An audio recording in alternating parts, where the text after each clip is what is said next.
Welcome to Sasi media. மக்களே, இன்னைக்கான update எல்லாமே வந்து 1 மணிக்கு மேலே தான் வரும். ஏன்னா 1 மணிக்கு தான் ஷூட்டிங் ஸ்டார்ட் பண்ண போகிறாங்க அப்படிங்கிற ஒரு செய்தி வந்திருக்கு. அதுக்கடையில் என்ன நியூஸ் வந்தாலும் அது போய் அவ்வளோதான். ரெண்டாவது நியூஸ் வந்து என்ன அப்படின்னு பார்த்தீங்கன்னா, ஓட்டிங்லாம் முடிஞ்சிடுச்சு. இதுக்கப்புறம் ஓட்டிங்கில் யார் முன்னாடி இருக்கா பின்னாடி இருக்கா அப்படிங்கிற ஒரு கேள்வியே கிடையாது. ஏன்னா ஓட்டிங் நேற்று நைட்டோட முடிஞ்சிருச்சு. ஓட்டிங் கவுண்டிங்லாம் அங்கே போயாச்சு. அது ஒரு டீம் வந்து பார்த்துக்கிட்டு இருப்பாங்க. எது எதெல்லாம் ஃபேக்காக வந்தது, எது ஒரிஜினல், அதெல்லாம் வந்து பிரித்து எடுக்கிற அந்த ஒரு மாதிரியான வேலைகள் போயிட்டுருக்கு. அப்டேட்டிங்கை பொறுத்த வரைக்கும் அங்கே உள்ள எடிட்டிங் டீம் இருக்கு இல்லையா, அங்கே உள்ளவங்க எல்லாருடைய ஃபோனையும் வாங்கிட்டாங்களாம். இனிமேல் வந்து அப்டேட் நமக்கு வெளியில் வராது. இனிமேல் டீமாக பார்த்து கொடுத்தா தான். ஸ்ட்ரிக்டாக வந்து ஆட்களெல்லாம் உள்ளே இறக்கி எந்த ஒரு ஃபோனுக்குன்னு எல்லாத்தையும் பிடிக்கிட்டாங்களாம். அதனால் உள்ளே நடக்கிற எந்த விஷயமும் வராது. இனிமேல் டீமாக கொடுக்குற அப்டேட் தான். 1 மணிக்கு மேலே அப்டேட்டிங்கள் கண்டிப்பாக வரும் அப்படிங்கிறது தான். சரி, அடுத்தது பார்த்தீங்கன்னா, பாரு கமருதீன் இன்றைக்கி வருவாங்களா அப்படின்னு கேட்டிங்கன்னா, கன்ஃபார்மாக வந்து கமருதீன் வரப்போகிறது உறுதியான தகவல். ஆனால் பார்வதி வந்து டவுட்டில் தான் இருக்குது. அது வந்து 1 மணிக்கு மேலே கண்டிப்பாக கன்ஃபார்ம் பண்ணலாம் அப்படிங்கிறது தான். 2 மாதிரியான விஷயங்கள் வந்துகிட்டு இருக்குது. பார்வதியும் வரப்போகிறாங்கன்னு. சரி, பார்வதி வரதா இருந்தால் 1 மணிக்கு மேலே அப்டேட்டிங் கண்டிப்பாக கொடுப்பாங்க, அவ்வளோதான். சரி, இன்றைக்கி பொறுத்த வரைக்கும் வந்து என்னென்னா, ஏவி போட்டு காமிப்பாங்க. எக்ஸ் கண்டஸ்டன்ட் இவங்க எல்லாம் வெளியில் வருவாங்க. அதுக்கப்புறமேட்டுக்கு ஃபைனலிஸ்ட் 4 பேருக்கு வந்து மேக்கப் போடுறது, ஹேர் கட் பண்ணுறது, இந்த மாதிரியான விஷயங்கள் உள்ளே போகும். நைட்டு லைவ் போடுவாங்களா இல்லையான்னு எனக்கு ஒரு சின்ன டவுட் இருக்குது. பார்க்கலாம். அது மட்டும் ஒரு சின்ன டவுட்டு. இன்றைக்கி பொறுத்த வரைக்கும் ஓட்டிங்கில் வந்து ஏவிங்களை எல்லாத்தையுமே போட்டு காமிச்சிட்டாங்க. ஏவி வந்து என்னென்ன நடந்தது அப்படிங்கிறத நள்ளிரவு வீடியோவில் நான் கொடுத்துருக்கேன். இந்த வீடியோ எண்டில் அது வரும், அதை பார்த்து தெரிஞ்சுக்கிங்க. என்னை பொறுத்த வரைக்கும் அரோராவுக்கு வந்து மாஸ் பண்ணி விட்ருக்காங்க, அவ்வளோதான். மற்றவங்களை கம்பேர் பண்ணும்போது அரோராவுக்கு பெஸ்ட்டாக பண்ணியிருக்காங்க. அதாவது அவங்க செஞ்சதை விட பாட்டு நிறையா போட்டாங்க. ரஜினியோடைய பாட்டு, கண்டா வர சொல்லுங்கள், தனுஷோடைய பாட்டு, தளபதி விஜயோடைய பாட்டெலாம் போட்டு மாசாக போட்டு விட்டு அவங்க செஞ்சதை விட அந்த பாட்டில் நிறைய விஷயங்கள் பண்ணியிருந்தாங்க. ஓகேங்களா? அதில் பிக் பாஸ் அவங்க வந்து நிறைய விஷயங்கள் அவங்களுக்கு வந்து சொன்னார். அதாவது வெளியில் நிறைய தாய்மார்கள் உங்களுக்காக காத்துக்கிட்டு இருக்காங்க, ஃபேமிலி இல்லைன்னு வருத்தப்படாதீங்கன்னு சொன்ன அந்த ஒரு விஷயமா இருக்கட்டும். அடுத்தது பார்த்தீங்கன்னா, விக்கல்ஸ் விக்ரம் பொறுத்த வரைக்கும் அவரே தான் சொல்லிட்டாரு ஹோஸ்ட்டாக வருவன்ட்டு, அதை பார்த்துருப்பீங்க. அடுத்தது பார்த்தீங்கன்னா, இவர் சபரியை பொறுத்த வரைக்கும் தம்பி போடா அப்படின்ட்டாரு. அதுலேயே அவர் துள்ளி குதிச்சிட்டாப்புல.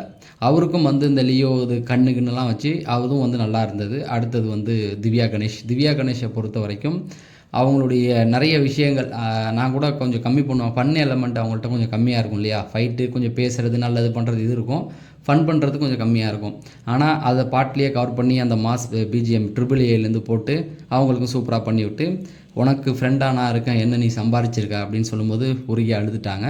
ஸோ இதெல்லாம் அந்த ஏவியில் இருந்தது. கீழே அடுத்தது என் கார்டில் அது வரும், அதை பார்த்து தெரிஞ்சிங்க. அவ்வளோதான். நைட்டு வாட்டர் மிலன் போயிட்டு திவ்யாகிட்ட திரும்பவும் வழிஞ்சிட்டு இருந்தாங்க. அப்புறம் பேசிக்கிட்டு இருந்தாங்க. ஓகே, அதெல்லாம் முடிச்சிருவோம். சரி, இப்போ இந்த வின்னரை பொறுத்த வரைக்கும் நான் இப்பயே சொல்லிட்டேன். இனிமேல் நெகட்டிவாக பேசி ஒரு பிரோஜனமும் இல்லை. யாரை தூக்கி வச்சு இவங்க தான் ஓட்டிங்கில் வர்றாங்க, அவங்க தான் வராங்கன்னு சொல்லி ஒரு பிரோஜனமும் இல்லை. ஏன்னா ஓட்டிங்லாம் முடிஞ்சிருச்சு. வின்னிங் இந்நேரத்துக்கு அவங்க செலக்ட் பண்ணியிருப்பாங்க, இவர் தான் வின்னர் அப்படிங்கிறத எல்லாம் பேசி முடிவெல்லாம் எடுத்திருப்பாங்க, அவ்வளோதான். அதெல்லாம் முன்னாடியே நடந்திருக்கும். இப்போ இந்த ஓட்டிங்லாம் சும்மா எடுத்து பார்த்து வின்னர் யார் அப்படிங்கிறத அவங்க ரெடி பண்ணி வச்சுருப்பாங்க. அதனால் இனிமேல் யாரை பற்றியும் நெகட்டிவாக பேசி ஒரு பிரோஜனமும் இல்லை. நம்ம சேனலில் யாருமே நம்ம பேசுகிறது கிடையாது. எல்லாருக்கும் ஒரு சப்போர்ட் கொடுத்துக்கிட்டு தான் இருக்கேன். அதனால் யாராவது நெகட்டிவாக பேசினாலும் இக்னோர் பண்ணிங்க. உங்களுக்கு பிடிச்சவங்கள யாராவது நெகட்டிவாக பேசிக்கிட்டு இருந்தால் இக்னோர் பண்ணிட்டு வந்துடுங்க, அவ்வளோதான். சண்டை போடு ஒரு பிரோஜனமும் இல்லை. ஏன்னா வின்னர் தான், நான் சொன்ன மாதிரி வின்னர்லாம் செலக்ட் ஆகியாச்சு, அவ்வளோதான். அது வந்து இனிமேல் வரும். ஓட்டிங்கும் வந்து முடிஞ்சிருச்சு இல்லையா. சரி, இதில் இந்த 4 பேர் இருக்காங்களா ஃபைனலிஸ்ட்டு, இந்த 4 பேருடைய வெற்றி, அந்த வெற்றியில் வர அமௌண்ட் என்ன ஆகும் அப்படிங்கிறத மட்டும் லைட்டாக சொல்லிவிட்டு முடிச்சுக்கிறேன். அப்டேட் வந்து 1 மணிக்கு மேலே தரேன், ஓகேவா. ஃபஸ்ட்டு கடைசி இடத்துல விக்கல்ஸ் விக்ரம். இந்த விக்கல்ஸ் விக்ரம் அவர் ஜெயிச்சா அந்த பணம் வரும் இல்லையா, அந்த பணத்தை அவர் யாருக்கு கொண்டு போய் சேர்ப்பார் அப்படின்னா, அவருக்கு கண்டிப்பாக தேவைப்படாது. அதுக்கான நிறைய விஷயங்கள் அவர்கிட்டயே இருக்குது. அவருடைய அந்த வெற்றியில் வர அமௌண்ட் வந்து அவருடைய டீம் ஒன்று இருக்கு இல்லையா, விக்கல்ஸ், அவங்களுக்கு வந்து கண்டிப்பாக செய்வார் அப்படிங்கிறது தான். அதை நிறைய இடத்துல பதிவும் பண்ணியிருக்காரு. ஸோ அந்த அமௌண்ட் வந்தால், அந்த வின்னர் ஆகி அந்த அமௌண்ட் வந்தால் கண்டிப்பாக அவருடைய டீமுக்கு உதவி பண்ணுவார். அடுத்த இடத்துல இருக்கிறது அரோராவை பொறுத்த வரைக்கும் அவங்களே சொல்லிட்டாங்க, அப்ராடு போய் படிக்க போகிறேன், அதுக்கு எனக்கு இந்த அமௌண்ட் வேணும் அப்படின்னு. ஒருவேளை அவங்க ஜெயித்தா இந்த அமௌண்ட் வந்து அரோராவுடைய படிப்பு செலவுக்கு பயன்படும் அப்படிங்கிறது தான். திவ்யாவை பொறுத்த வரைக்கும் அவங்க ஜெயிச்சா அந்த அமௌண்ட்டை வச்சு என்ன பண்ணுவாங்க அப்படின்னு கேட்டிங்கன்னா, அது நமக்கு சத்தியமாகவே தெரியாது. ஏன்னா இன்ன வரைக்கும் அதை பற்றி எதுவும் பேசலை. ஆனால் ஒன்று மட்டும் உறுதி, அவங்க ஒரு இடத்துல பேசும்போது சொன்னாங்க, இது வரைக்கும் வெற்றிக்கு பக்கத்தில் போய் நிற்பேன், எனக்கு முன்னாடி வந்தவங்களாம் ஜெயிச்சுட்டு போயிடுவாங்க, ஆனால் நான் மட்டும் உட்காந்து வேடிக்கை பார்த்துக்கிட்டே இருப்பேன் அப்படிங்கிற மாதிரி சொல்லியிருக்காங்க. ஸோ பணத்தை விட அவங்க இந்த இடத்துல ஜெயிச்சாவே அவங்களுக்கு வந்து முதல் வெற்றியாக இருக்கும் அப்படிங்கிற மாதிரி தான். ஏன்னா நிறைய ரெட் கார்டெல்லாம் அவங்களுக்கு சீரியலில் கொடுத்துருக்காங்க. நிறைய இடத்துல அவங்க வந்தும்போது ரெட் கார்டு கொடுத்து அவங்கள பின்னாடி தள்ளிலாம் விட்டுருக்காங்க. அது இல்லாமல் அவங்களுக்கு பின்னாடி வந்தவங்களாம் முன்னேறி போயிருக்காங்க. அவங்க வந்து பின்னாடியே நின்றுருக்காங்க. ஸோ அவங்களுடைய அமௌண்ட்டை விட அவங்க ஜெயிச்சா அவங்களுடைய அந்த வெற்றி ரிஜிஸ்டர் ஆகும். வாழ்க்கையில் நான் ஒரு இடத்துல ஜெயிச்சிருக்கேன் அப்படிங்கிற ஒரு நம்பிக்கை அவங்களுக்கு கண்டிப்பாக வரும். ஒரு சந்தோஷம் அவங்களுக்கு கிடைக்கும் அப்படிங்கிறது தான். அடுத்தது சபரியை பொறுத்த வரைக்கும் கன்ஃபார்மாக சொல்கிறேன், அவர் ஜெயிச்சார்னா அதில் பாதி அமௌண்ட் நல்ல ஏழை குழந்தைகளுக்கு போய் சேரும் அப்படிங்கிறதுல எந்த ஒரு மாற்று கருத்தும் கிடையாது. அந்த அமௌண்ட்டை ஏழை குழந்தைகளுக்கு படிக்க வைக்கிறது, திருநங்கைகளுக்கு உதவி செய்கிறது, ஏன்னா நிறைய பண்ணியிருக்காரு. அவர் வந்து விக்கியே ஒரு இடத்துல சொல்லியிருந்தாப்புல, அவர் வந்து சேனலில் யூடியூப்பில் ஒர்க் பண்ணிக்கிட்டார் விக்கிக்கிட்ட. அப்போ ஒர்க் பண்ணும்போதே அந்த அமௌண்ட்டை எடுத்துகிட்டு போய் வர்தா புயலாக இருக்கட்டும், கேரளாவில் நடந்த நிலச்சரிவு, இதுக்கெல்லாம் அப்போ போயிருக்காரு. அப்போ விக்கி கூட திட்டி கூப்பிட்ருக்கா, டேய் ஷூட்டிங் இருக்குது, நீ பாட்டுக்கு போய் உதவி செஞ்சுருக்கா வாடா அப்படின்னு சொல்லி கூப்பிட்ருக்காராம். ஸோ எப்படின்னா அவர் கஷ்டப்படும் போதே அதெல்லாம் பண்ணியிருக்காரு. ஸோ இந்த அமௌண்ட் வந்தால் கண்டிப்பாக எடுத்துகிட்டு போய் ஏழைகளுக்கு கொடுப்பாரு அப்படிங்கிறது தான் என்னுடைய கருத்து. எல்லாருமே இந்த கருத்தை ஏற்றுக்குவாங்க. ஏன்னா அந்த ஒரு நல்ல மனசு அவர்கிட்ட இருக்குது. சபரியை பொறுத்த வரைக்கும் எல்லோரும் என்னமா சொல்லுவாங்க, நல்ல மனுஷன்னு ஒத்துக்குவாங்க. நான் யோசித்து பார்க்கும்போது இந்த 4 பேருடைய வெற்றி, இந்த வெற்றியில் வர அமௌண்ட் அது வந்து எங்கே போய் சேரும் அப்படிங்கிறது என்னுடைய புரிதல். உங்களுடைய புரிதல் என்ன அப்படிங்கிறத கமெண்ட் செக்ஷனில் சொல்லிடுறேன். அதுக்கப்புறம் பார்த்தீங்கன்னா வின்னர் அந்த 4 பேர் இருக்காங்களா, 4 பேர் எப்படி வெளியில் வருவாங்க அப்படின்னு பார்த்தீங்கன்னா, விஜய் சேதுபதி இன்றைக்கி கண்டிப்பாக வீட்டுக்குள்ளே போவார். வீட்டுக்குள்ளே போயிட்டு ஒருத்தவங்களை கண்டிப்பாக கூப்பிட்டு வருவார். ஸோ அந்த ஒருத்தர் யாராக வேணா இருக்கலாம். நான் யார் பெரியுமே நெகட்டிவாக சொல்ல விரும்பலை.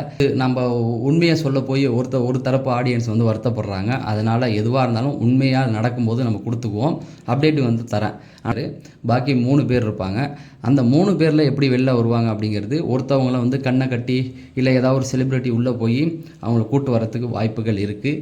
இல்லை அப்படின்னா அந்த 3 பேரையுமே ஸ்டேஜுக்கு வர வச்சு ஒருத்தவங்களை வெளில அனுப்புறதுக்கும் வாய்ப்புகள் இருக்குது. இதுதான். அப்புறம் கடைசியாக 2 பேர் இருப்பாங்க. அந்த 2 பேரில் ஒருத்தரை வின்னராக செலக்ட் பண்ண போகிறாங்க. இதுதான் வந்து அந்த ஆர்டர். இதில் எந்த ஒரு மாற்றமும் இருக்காது. ஸோ என்னை பொறுத்த வரைக்கும் வின்னரை பற்றி எப்போ அப்டேட் வரும் அப்படின்னு கேட்டிங்கன்னா, கண்டிப்பாக இன்றைக்கி சுத்தமாக வராது, நாளைக்கு காலையிலையும் வராது. நாளைக்கு 3 இல்லைனா 4 மணிக்கு மேலே தான் யார் வின் ஆயிருக்கா, அதாவது எபிசோடு ஸ்டார்ட் பண்ணுறதுக்கு 1 ஹவருக்கு முன்னாடி தான் அந்த அப்டேட் வந்து வரும். அதுக்கு முன்னாடி யாருமே கொடுக்க மாட்டாங்க. உள்ளே ஷோ பார்க்க போகிறவங்களுக்கும் ஃபோனெல்லாம் அலௌடு கிடையாது. அதனால் உள்ளே என்ன நடந்தது அப்படிங்கிறதெல்லாம் ஷோ முடிஞ்சு வந்தது தான் வரும். அந்த நேரத்தில் நம்மலாம் வந்து எபிசோட் பார்த்துக்கிட்டு இருப்போம். அதனால் வந்து வின்னர் அப்படிங்கிறது 5 மணிக்கு கரெக்டாக வச்சிங்களேன், யார் வின் பண்ணியிருக்கா அப்படிங்கிறது வரும். எல்லாத்துக்கும் மேலே நம்மளுடைய கடமையை நம்ம எல்லாருமே சிறப்பாக செஞ்சிட்டோம். நம்ம அப்டேட்டை கொடுத்துட்டோம். நீங்கள் எல்லாம் ஓட்டை போட்டுட்டீங்க. இவர் தான் ஜெயிக்கணும்னு வேண்டுதல் கூட நிறைய பேர் வச்சுருப்பீங்க. பார்க்கலாம் யார் ஜெயிக்கிறா அப்படிங்கிறத. வீடியோவை லைக் பண்ணுங்கள், ஹை பட்டனை தட்டி விட்ருங்க. நம்ம அடுத்த வீடியோவில் சந்திப்போம். நன்றி, வணக்கம்.